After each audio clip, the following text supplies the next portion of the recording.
Hindi na hinintayin ng contractor na si Sara Diskaya ang pag-issue ng arrest warrant laban sa kanya na ayon sa Pangulo ay lalabas na sa linggong ito. Voluntaryo siyang sumuko sa NBI.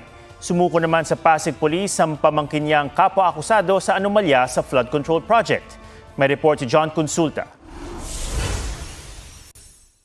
Inaasahan na rin nating lalabas ang warrant of arrest na ni Sara Diskaya itong linggong ito. Ang anunsyong yan ni Pangulong Bongbong Marcos, inunahan na ng contractor na si Sara Diskaya. Naka-face mask siya na dumating sa NBI headquarters sa Pasay City. Kasama niya ang abogado at kaanak.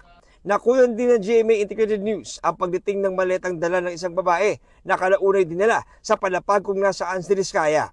Nung una pa lang na lumabas itong isyong flood control project anomalies, napag-uusapan na itong mga ganyang strategy. Hanggat maaari, iwasan yung harassment ng pagsaserve ng warrant. Kaya ito yung pinakamagandang solusyon, no?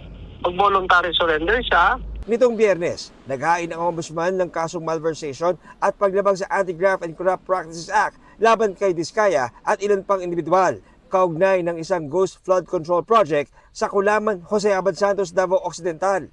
Proyekto yan ng St. Timothy Construction Corporation na isa sa mga kumpanya ng pamilya Diskaya. Ayon sa source ng GMA Integrated News, nagpahiwatig ng pagsuko si Diskaya ngayong araw sa isang regional officer ng NBI. Sila na rin ang nag-ayos ng seguridad sa pagsuko ng bilyonaryong negosyante. Ayon sa isa pa naming source, inaantabayanan na lang ang formal na paglabas ng warrant of arrest laban kay Diskaya mula sa Digos City Regional Trial Court. Kapag nangyari yan, posibleng magsagawa ng return of warrant kung saan kakailanganing iharap si Diskaya at ibalik ang warrant sa korte nag-issue nito. Hindi kasama ni Diskaya ang asawang si Curly na nakaliting pa rin sa Senado matapos ipakontempt dahil sa umano'y pagsisinungaling. Bukod kay Sara, sumuko rin ang kanyang pamangkin at kapwa-akusadong si Maria Roma Angeline Rimando na isa sa mga opisyal ng St. Timothy Construction. Tumawag siya sa akin kagabi, sabi niya, "Attorney, samahan mo ko. Magbo-volunteer akong mag-surrender." Sa voluntaryo niyang ibinigay yung Philippine passport niya. Nagpahiwatig na rin daw ng pagsuko ang 8 opisyal ng DPWH na dawit din sa parehong ghost project sa Davao Occidental ayon sa Pangulo. Samantala, naglabas na rin ng freeze order ang Court of Appeals para sa bank accounts, ari-arian, mga aeroplano at helicopter ng Silver Wolves Construction Corporation at Skyyard Aviation Corporation ng magkakapatid na congressman na sina Eric at Edvic Yap.